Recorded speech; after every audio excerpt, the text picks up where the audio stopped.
Hello lovelies, I'm in the bathroom at Valley's. I am here for a portacath procedure.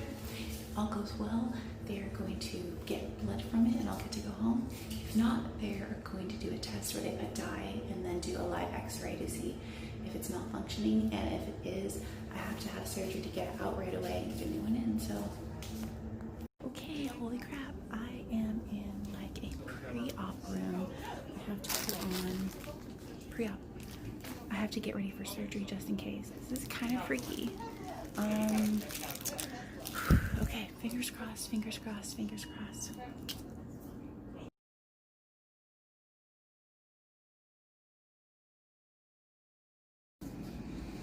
Wow, so I've been done for about 20 minutes now, and it felt like I was in there about 30 minutes, but I think it was an hour and a half. I was totally awake the whole time, and it was the most interesting thing I've ever experienced, and I can't wait to tell you more. Kind of scary in a few moments, and wild to get yourself cut open when you're conscious, that's for sure. My neck hurts a little bit. A little claustrophobic too, because they have to put a surgical thing over you. I cried. But everyone was really great.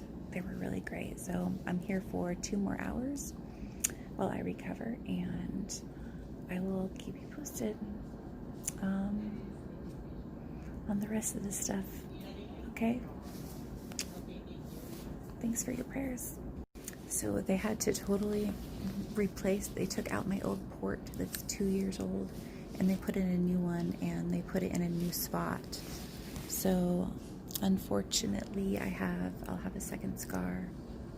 It's a bummer. Plus I have another scar here. So that was the old one. That's the new one. That's the scar where they went in. So bummer.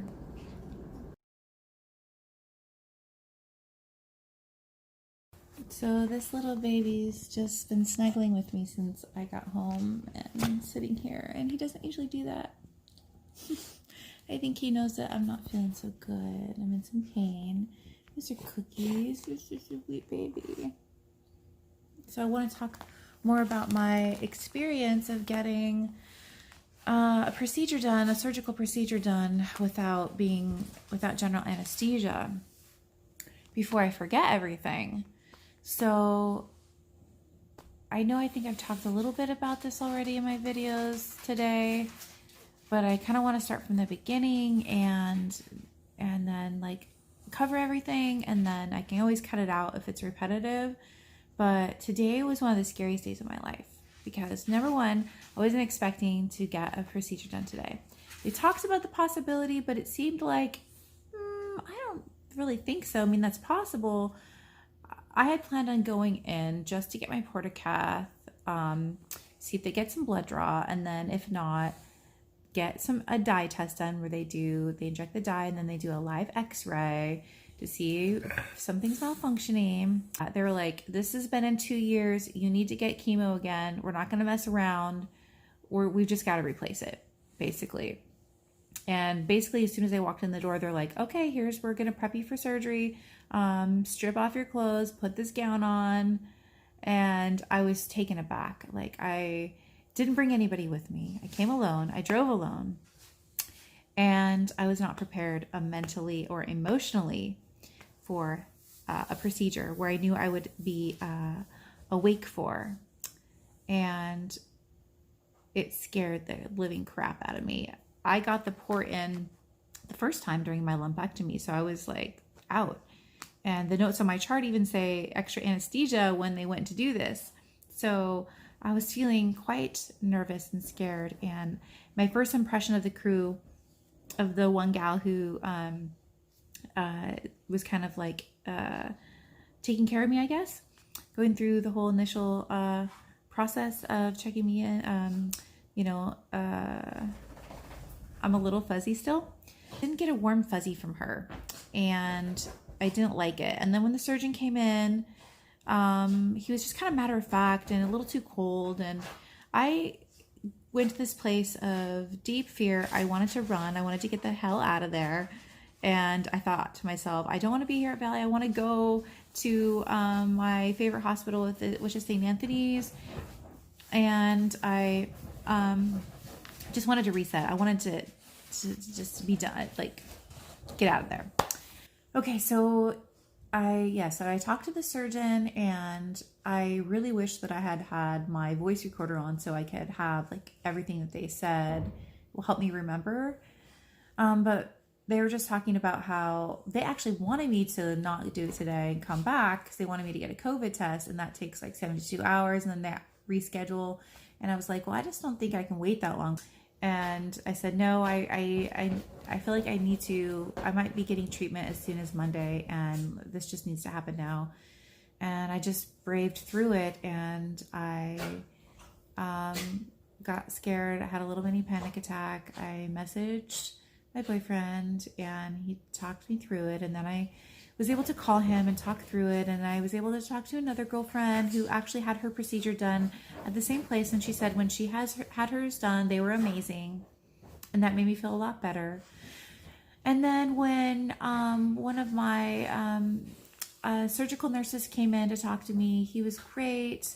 I think his name was Trevor or Travis, and he was just like a big teddy bear, and he reminded me of Todd from Last Man on Earth, and I just felt more comforted and taken care of. And it was really strange to be wheeled into a procedure without any like loopy sauce or anxiety stuff, and go into the operating room, see the lights, hear them talk about prepping me, then doing all the prep without any of the relaxing stuff. And I really recommend, like, if you're gonna go in for this type of like conscious, like partially sedated procedure, get the stuff right away so you don't have to have any trauma from being in the operating room and have all the technical surgical stuff happen around you.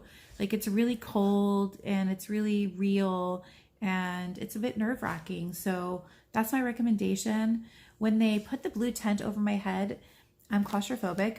When they did that, I immediately went to this place of, I don't think I can do this.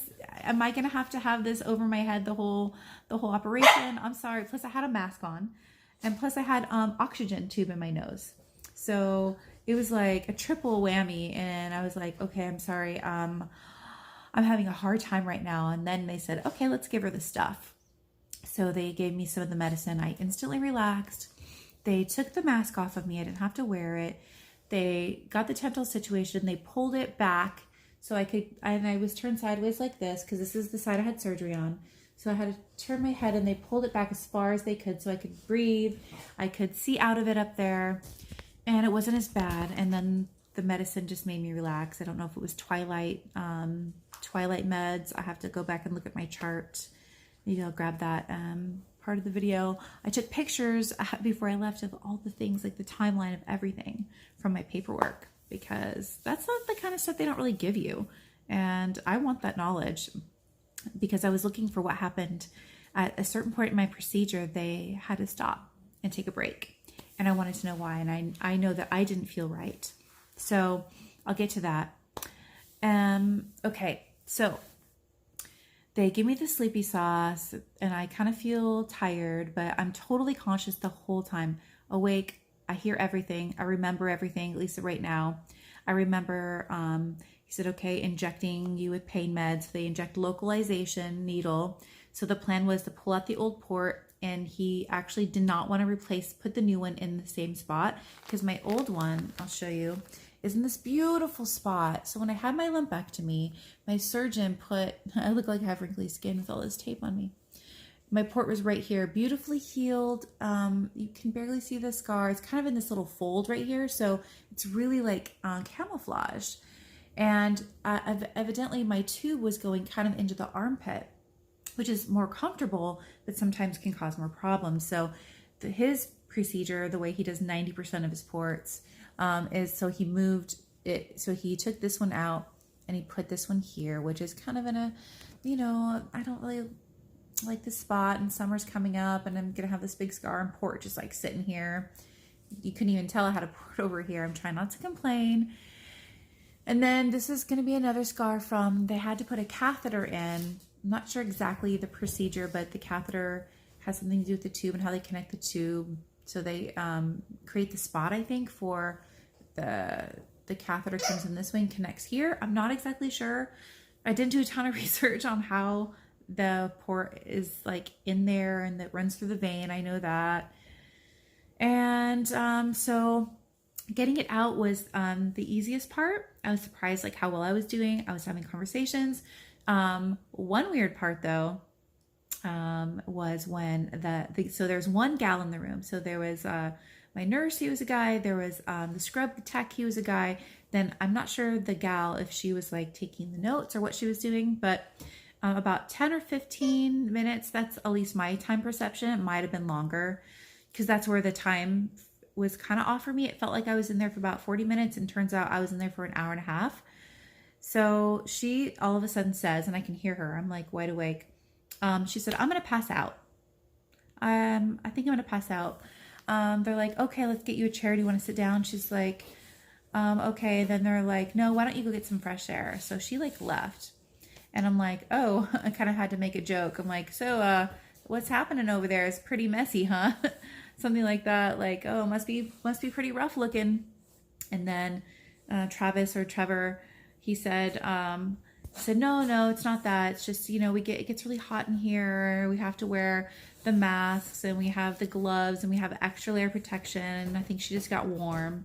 I'm not sure if exactly that's what it was, but that was the one little thing that was weird because you can hear everything. Like they're talking medical jargon and they're kind of like bantering with each other and like talking about like the surgeon was making jokes like about how all he hopes is that his staff thinks is funny. Like he was kind of made a joke and he's like, yeah, I want you guys to know I'm the funny one. It's kind of weird. At least that's what I remember. And then they were talking about like, he was talking about like a show he was watching and he was also asking me a ton of questions. I can tell when he was trying to distract me from what was going on pain wise. And I didn't feel a ton of pain. I felt some pain and I felt a lot of pressure. And it would wear off and then they would inject me with more lidocaine and then more pain medication. And it was not horrible, but not my favorite. And the worst part was when, so he got the port out and then he started inserting the new port. And somewhere in that process, my heart rate something felt different. And it just shot up. And I looked at my notes later and I saw that my resting heart rate went from about 68 beats per minute to 114, just kind of out of the blue. And I can feel it pounding so hard. I could feel it in my stomach and I didn't feel right. And I felt anxiety coming on. I was just trying to breathe and not have a panic attack. And everything kind of got quiet and like the doctor, well, not really quiet, but I could feel the tension. Like I feel the mood change. And the surgeon said, I can't see her vitals. I need to see her vitals. Can we move this? I need to move this. So then they like moved some stuff and was kind of quiet. And then he's like, yeah, I still can't see her vitals. It's not in a good spot. And then they moved again. And then he was like, okay, thanks. Yep. Okay. I can see them now. And he said, you know what? We're just going to give her a little break. And he was talking quieter.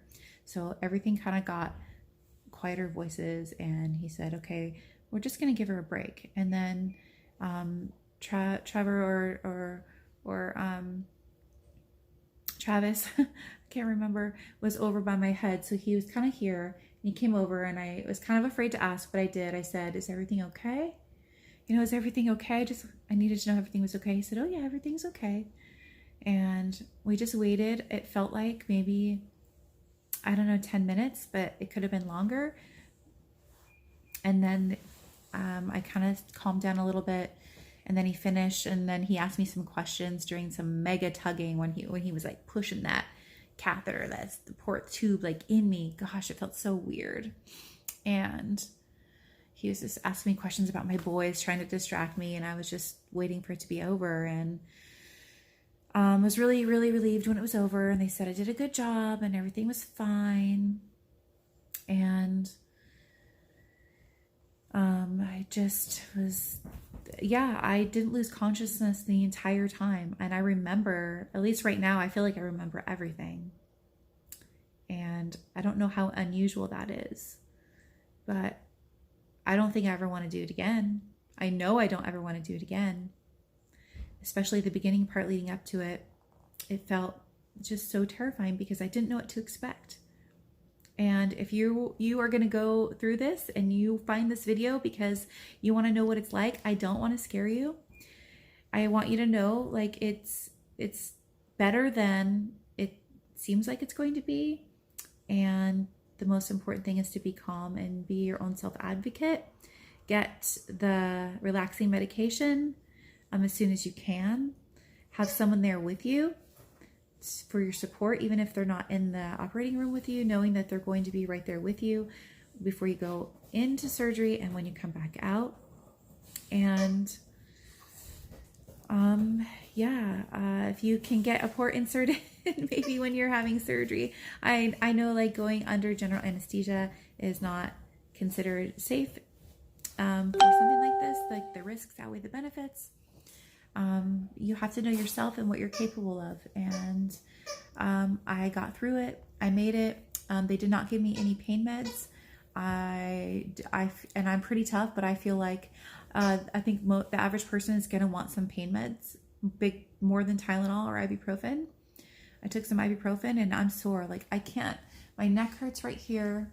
My arm, I can't lift my arm. It's really, really sore. They sent me home with this ice pack, so I recommend having some ice packs on hand.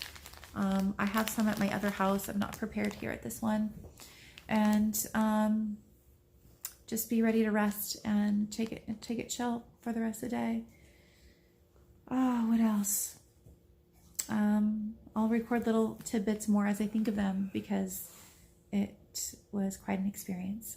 And I did put a message on Facebook for my people to pray for me and think of me. And that, I think, really helped. I was afraid that no one was going to take care of me. I was just going to be a number and that nobody would care. And it was okay. Everybody cared.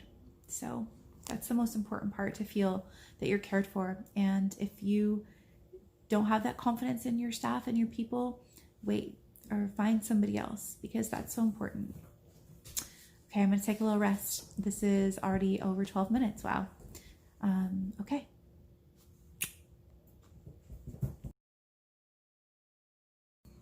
Okay, so one of the first things they did to prep the area when I was first in there, and it felt so cold and surgical, and they hadn't given me any anxiety sauce yet, no Twilight, no nothing. And they prepped the area with this cold, wet dye. And it was just awful. Like, it was just awful. I wouldn't recommend starting out like that without some medication to make you feel relaxed. That was the beginning of it that felt just so surgical and so cold and so terrifying, because all I could think of was what they were going to do next, which was cut me open, like, in 3 spots. I got 3 incisions today. So that was that part I did not care for. Okay, so as I remember things, I want to throw them on this video. It's going to be a little choppy. So I just told you about how it was cool, so cold, sterile, surgical, when they put all when they cleaned me up, the blue, I don't know what kind of blue, antibacterial, whatever they use for surgery prep. There was some fun banter going on in there. It was a fun crew, and we were able to crack some jokes, and they were like, Trevor or Travis, I am gonna read. Oh, I have my charts. Okay, I'm gonna put his name in I'll put his name in the video. I'll type it up there when I go find out. Anyways, he was cracking jokes, and he was saying how, get ready for the show. He's like, we're gonna have like juggling and like fire twirling, and it was awesome. And he made me laugh, and I made them laugh because I said something like, hey, I'm sure it's gonna be great. Plus, you're the only show in town, and you've got a captive audience, and it was funny. And we all laughed so hard, and that helped so much. So I didn't want to forget about that part. about all the laughing I was able to do in such a terrifying moment of my life. I was able to find joy and comedy, and I think that's so important, and that's just like how I manage things. So you have to, you know, figure out your way, but that's how I made it better for me. So I appreciated the energy in the room. It matched exactly what I needed. So yeah, I think that this is the end of the video. It's gonna be super, super duper long. But I hope that it's helpful for you in some way. I know that it's helpful for me. This is kind of, well, it is the main reason why I'm doing these, is one, for my own therapy and for my own documenting of this journey, and also for you, for anyone else out there who is going through something like this, or knows somebody and cares for somebody who is going through cancer and everything that goes along with it. And if somehow it can help you find clarity or peace in your journey, then it is, it's worth it. It's why I'm doing it. It's why I'm putting myself out there. And sometimes I don't want to record a video, and I've missed some things because of it. So it's kind of double-edged sometimes, but I think in the end I'll be grateful that I am speaking my experience. So I have another video coming about my MRI results, and I actually do have some recordings of that already, and because I don't have some final clarity on what they mean, I am waiting to put it all together after I talk to my doctor. So I don't want to put something out there that isn't accurate until I kind of really understand what it means. So stay tuned for that, hopefully next week. All right, I'm gonna try to get some rest here. Okay? All right. Peace out. Stay happy, smile, love, and be well.